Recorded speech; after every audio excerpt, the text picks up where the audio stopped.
Cette histoire s'est passée il y a bien longtemps en Périgord. Nos ancêtres se la racontaient le soir, à la veillée, autour du feu, quand les enfants étaient couchés. Dis donc, Jean, qu'est-ce que cela fait d'être beau?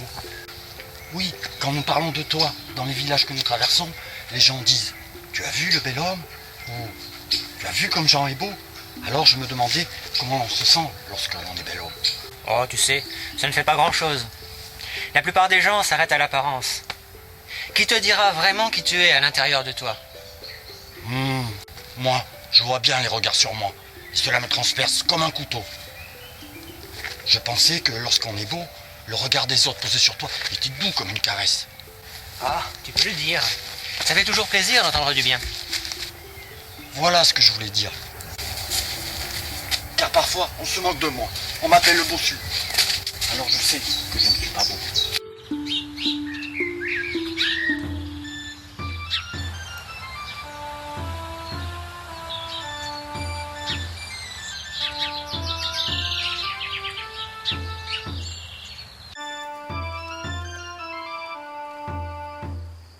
Au revoir.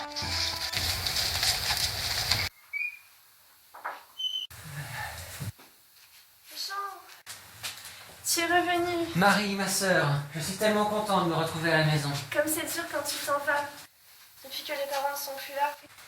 Mais je me réconforte en pensant à ton retour chaque jour. Bonjour Tony. Marie. Pour toi aussi, la saison d'hiver est Oui. finie.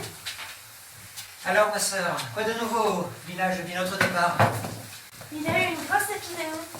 Il y a encore des morts. Les 2 enfants de Damon, les vieux coudeurs. Et à Taïbouk, les télés sont partis. Et également, la fille des Lambert a disparu depuis plus de 2 lunes. Quand nous sommes partis à la fin de l'automne, le bruit courait que celle des Mazelles était partie pour la ville. Et maintenant, c'est Catherine, la fille des Lambert d'Ottiac. Étonnant. Mais peut-être avait-elle leur raison de partir. Et le travail est plus facile à trouver à la ville. Mais partir comme ça, sans le dire à leurs parents. Qu'en savons-nous?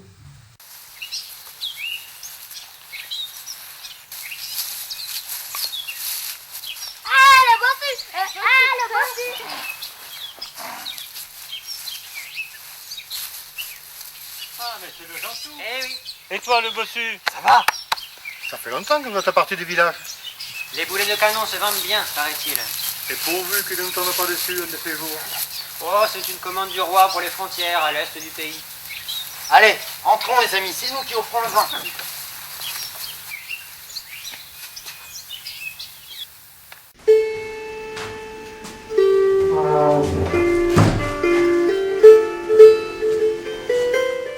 Comment va le pays? Bien méchant. La richesse ne s'est pas répandue dans le pays depuis votre départ. C'est la 3e disparition en quelques lunes dans le village. Mais pas de la maladie. Non, c'était des jeunes filles prêtes à marier et en très bonne forme. Si on en parle, c'est parce que les parents sont inquiets. Pour la première, ils n'ont pas osé le dire. Parce qu'ils croyaient que la petite était partie. Enfin, pour se rendre aux hommes. Et ça s'est passé le soir où elle s'est volatilisée, quand elle est allée dehors pour fermer les agneaux. Plus personne. Et les autres? J'y viens. Quelques jours après, c'est la fille Lambert qui est partie. Étrange. Et la 3e? La même chose. Alors 3, tu comprends que ça fait beaucoup. Et puis c'est pas tout. Il y a des choses bizarres qui se passent. Regarde la farge, dans le coin. C'est le vieux farge de la cabane. Il est devenu comme ça, d'un seul coup, il y a bien longtemps. Il est parti un soir. Sa mère pensait qu'il allait poser des collets dans le bois. Il est rentré le matin, tout raide. Et depuis, il parle plus. Il est comme un homme mort, sauf qu'il vit. Ces jeunes femmes, pourquoi la maréchaussée ne s'en est-elle pas chargée? Ils n'ont pas osé l'acquérir parce qu'ils ne savent pas si elles ne sont pas parties de leur plein gré. Imagine si elle revenait comme ça. Honte à eux. Mais elles ne reviendront plus. Ça, je le sais, de la part de la vieille Delbray. La vieille d'Albreil au fond du village. Cette affaire m'intrigue. Et je crains pour ma sœur qui reste seule une partie de l'année dans la maison. Dis Antoine, si on allait voir cette vieille femme?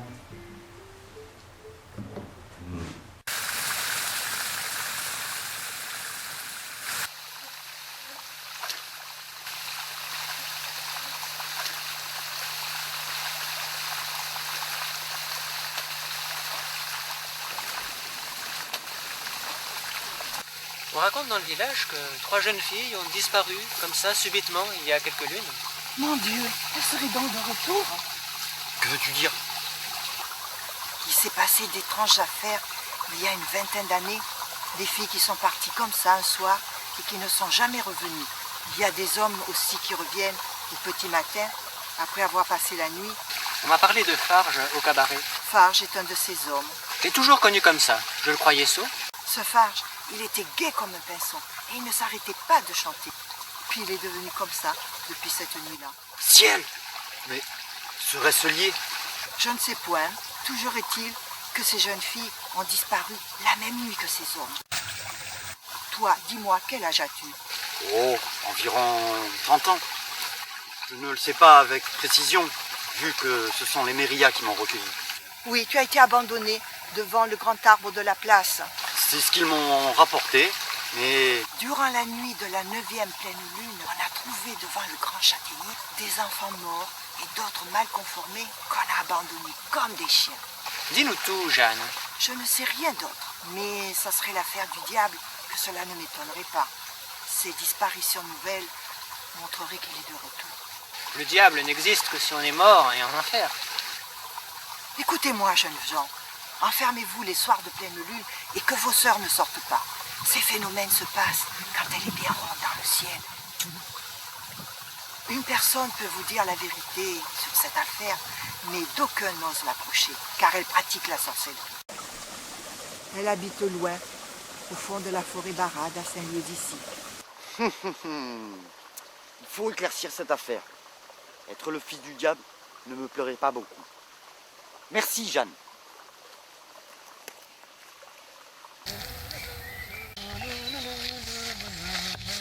Au lieu de chanter comme ça, ne vois-tu pas que je sois le fils du diable? Je ne dis pas de sornettes. Mais il est vrai que les derniers événements sont peu ordinaires. Rentrons vite avant le début de la nuit. Les gens, ce soir de pleine lune. Alors, tu crois que le diable en personne va se présenter comme ça devant nous pour nous enlever? Oh, ne joue pas avec ça, ça me fait peur.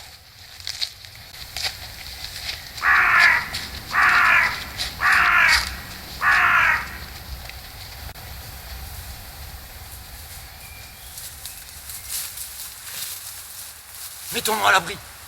Il va faire orage. Vois ces nuages qui se forment si vite. Entends ce bruit qui monte. On dirait des aboiements de chiens. Mon Dieu, mais il y en a une centaine. Le seigneur du château ne chasse pas la nuit. Il y en a trop. Mettons-nous ici.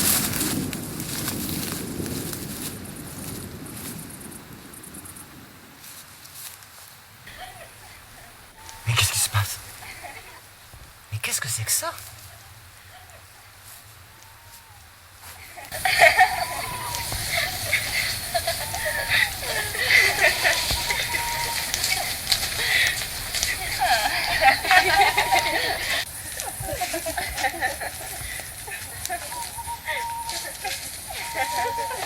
Jean, reste ici. Ne te montre pas. Jean, reste ici.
Jean! Mais que s'est-il passé? Jean, réponds-moi. Je n'entends rien. Ciel, Jean, elles t'ont tué.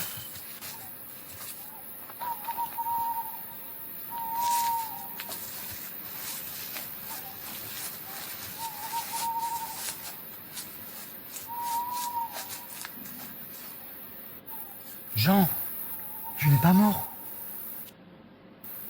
Dieu, que j'ai eu peur.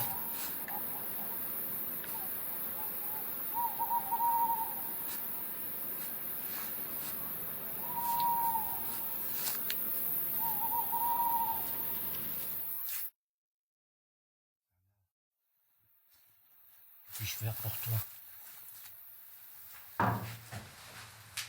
Rien n'y fait. Ni les potions du médecin, ni celles de la guérisseuse. Il faut aller chez cette sorcière. Je viens avec toi. Mon frère est comme un mort-vivant. Je veux savoir. Le chemin est haut, dangereux. Ce n'est pas un endroit pour toi. Je viens avec toi. Mon frère a besoin de secours. Ce qui s'est passé, c'est de la sorcellerie. Il ne me reste que mon frère. Comprends-tu? Soit, allons-y ensemble.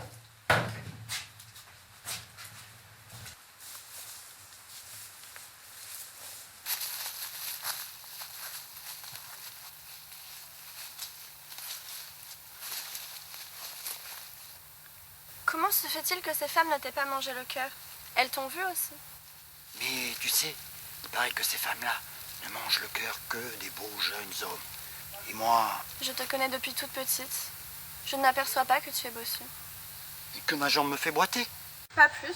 Tu es comme tu es. Je ne te vois pas aller.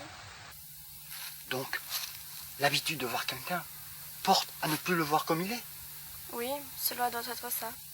Ce n'est pas la bosse dans le dos qui est importante. C'est la beauté de tes yeux et de ton œil. L'homme ne se voit pas.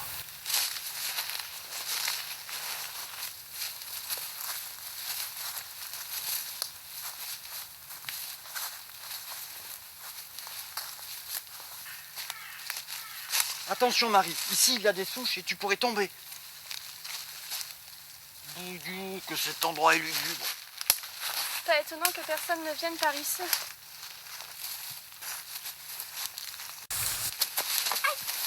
Marie! Marie! Marie! Marie! Marie! Marie! Marie! Marie! Es-tu blessée? Mon pied me fait bien mal. Attrape mon bras. Je n'y arriverai pas. Allez, un effort de plus, t'y es.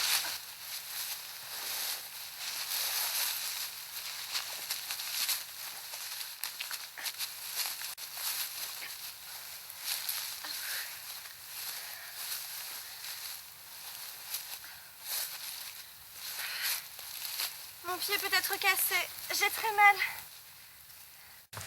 Attends. Non. Je crois que ta cheville est simplement démise. Mais si je suis bossu, il y a des choses que je sais faire. Attends, ne bouge pas. Ça va faire mal. Aïe! Voilà. Tu vas encore souffrir un moment, mais ta cheville est remise en place. Mais où as-tu appris tout ça? Mon père nourricier m'a montré plusieurs façons de faire pour remettre en place les os des fées et à préparer quelques potions. Mais il y a des choses que je sais faire, naturellement. Je crois avoir un don, mais je ne l'ai jamais utilisé. Merci, Tony. Sans toi, je serais restée dans le fossé et les loups m'auraient mangé. Tu pourrais continuer à soigner les malades si tu voulais. Oui, je sais, mais on se méfie de moi. crois voir toujours l'intervention du diable là-dedans. Au diable ta bosse, comme tu dis. Ne parle plus d'elle.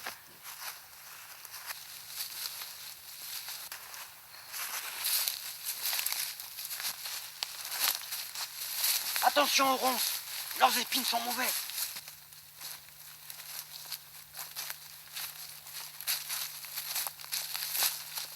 Je crois que nous sommes arrivés.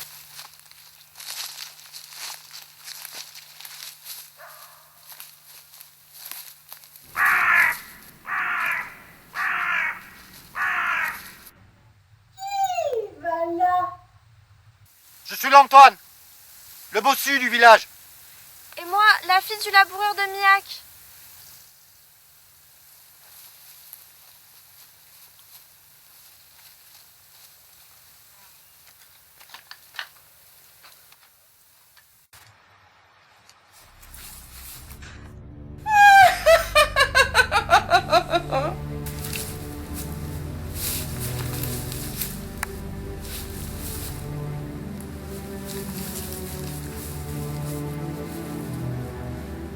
Vous avez eu le courage de venir jusqu'à moi.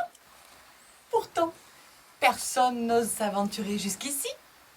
Avec ce que j'ai dans le dos, je ne crains rien. Personne ne s'intéresse à moi. Nous sommes venus te voir, car il se passe des choses qu'on ne peut pas comprendre au village. Hier soir, mon ami Jean et moi avons été témoins de quelque chose de terrible. Mais il n'est pas là pour vous en parler, car il est devenu comme un mort-vivant depuis cette nuit. Avec une cicatrice à la place du cœur. Alors vous savez? Mais je sais tout. Mais on ne me demande rien. On a peur de moi. Et de mes pouvoirs aussi. Ces jeunes filles disparues et mon frère qui ne semble plus vivre. Cette chose qui vient de se passer s'est déjà déroulée il y a fort longtemps. 10, 20, 30 ans peut-être. Mon arrière-grand-mère m'en parlait déjà quand j'étais petite fille. Raconte-nous. Ne sois pas si pressé, bossu. D'autant que remontent nos mémoires certaines nuits de pleine lune, quand les aboiements des chiens se font entendre, une nuée de jeunes filles envahit la clairière, et leur chant attire à elles les jeunes filles du village, et on ne les revoit plus. C'est la grande meute. La grande meute? Leurs proies sont des jeunes hommes qu'elles attirent comme poussées par une force irrésistible. Et dans une danse infernale, leur reine, la plus ancienne d'entre elles, boit leur sang.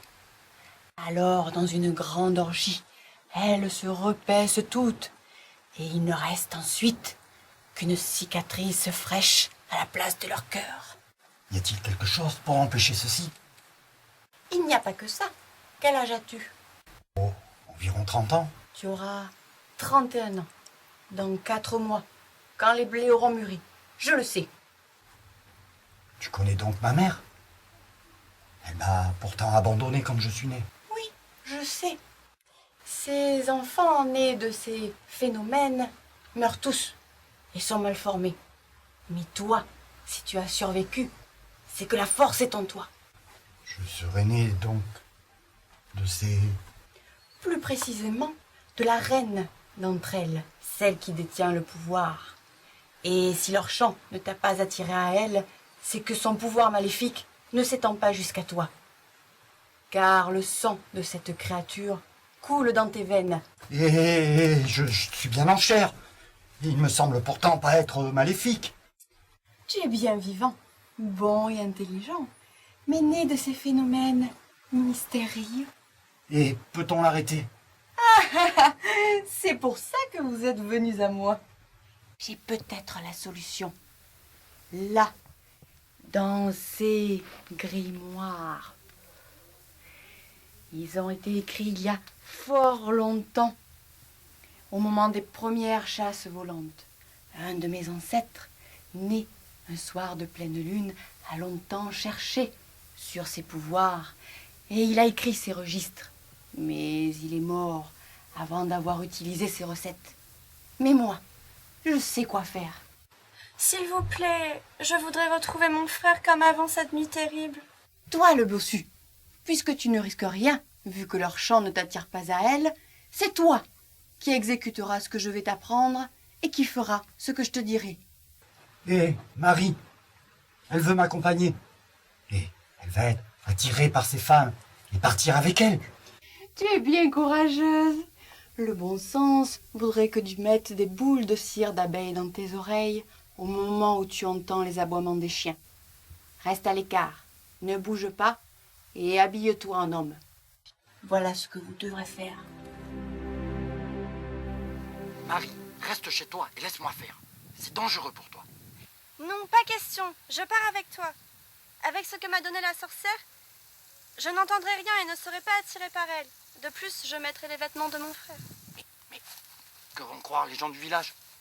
Ils croiront à deux jeunes hommes qui posent des pièges à lapins. Bon, bien, soit. En attendant, j'ai quelques recherches à faire dans les environs pour appliquer la préparation de la sorcière. D'après elle, j'ai hérité d'un certain pouvoir.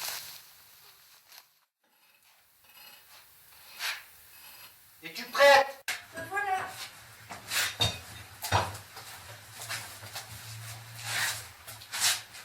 Oh, on dirait un jeune homme avec cette coiffe. C'est parfait. Mais avant de partir, il faut mêler nos sangs pour te protéger de ces étranges créatures. Elles perçoivent l'odeur du sang des hommes de très très loin. Or, leur reine, ma mère, va reconnaître mon sang et nous épargner. Une fois nous sang mêlés, la sorcière m'a assuré que tu ne risquerais rien. À moins que tu ne veuilles rester ici. Je te suis.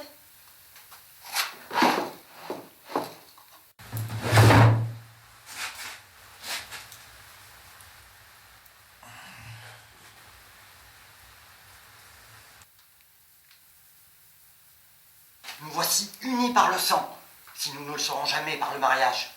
Ce n'est pas le moment de faire les mariages.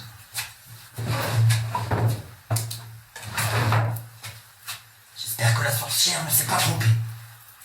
Il faut lui faire confiance. Elle semblait attendre ta venue. Si son aïeul était le fils de cette reine de pleine lune, alors je suis également son descendant.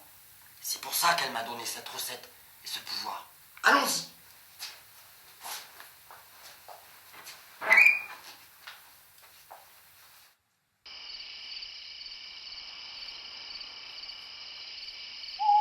J'ai peur. Ah, ce n'est pas le moment. Courage. Faut y aller. Mettons-nous là.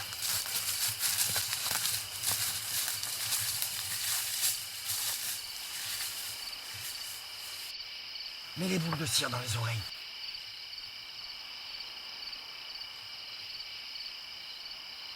Ça va? Ton chapeau est bien sur ta tête? Parfait.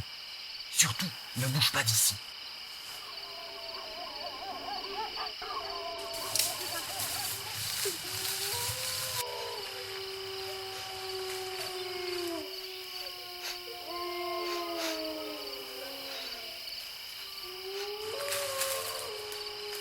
Toi là, qu'est-ce que tu fais dans cette carrière?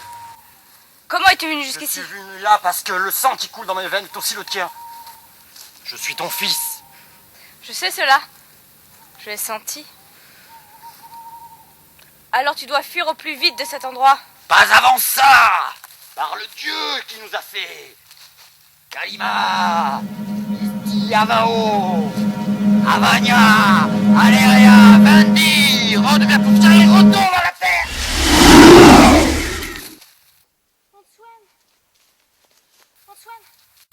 Antoine!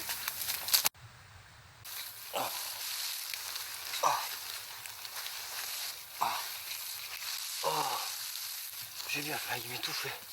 J'ai cru qu'elles t'avaient ouvert la poitrine. Elles sont parties? Elles sont parties à jamais. Mais ta bosse, elle a disparu? Et ma jambe? Marie, je suis devenu beau. Mais je ne sais pas ce que cela fait, car je ne sens rien. Cesse donc de réfléchir sur le lait et le beau. Ce que je vois, c'est que le charme est rompu. Tu ne boites plus. Vite, il faut courir au village. La sorcière n'avait pas menti. Elle a eu tout pouvoir pour arrêter ceci. C'est parce que c'était toi qui devais y être et pas un autre. Allez, ne restons pas ici.